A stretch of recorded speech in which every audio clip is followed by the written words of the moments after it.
All this corporate influence should remind you a bit of a previous tale in the McCain saga, his involvement with the Keating Five.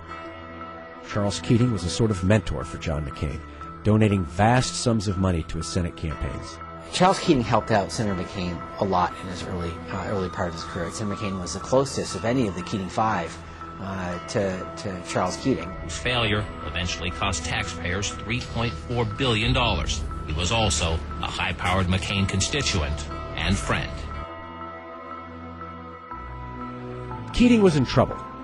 His company, Lincoln Savings and Loan, was making a lot of risky investments, and the government was investigating. Keating raised $1.3 million for them. They challenged regulators who were investigating his operations. He called some of his old pals in the Senate to put a little pressure on the government regulator, get him off his back. McCain accepted.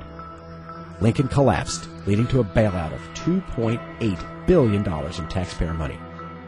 Keating went to prison for 4 years. McCain was only chastised on the Senate floor. People who lost life savings through the scandal. They were pensioners who lost their money because those savings and loans went belly up. Keating has become a symbol of the worst financial scandal in U.S. history and the worst ethics scandal in the history of the Senate. He did not learn his lesson.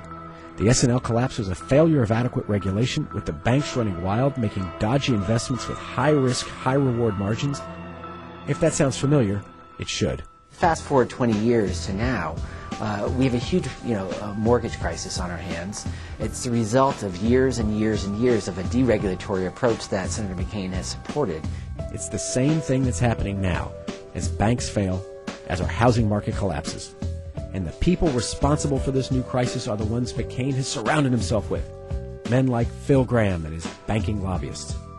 He's offering the same kind of deregulatory policies that led to the banking collapse in the early 90s. Mr. McCain would take the worst economic policies from the Bush administration and put them on steroids. We would get not only the same that we've had for the last 7 years, we would get actually the same, just a little degree worse than we had before.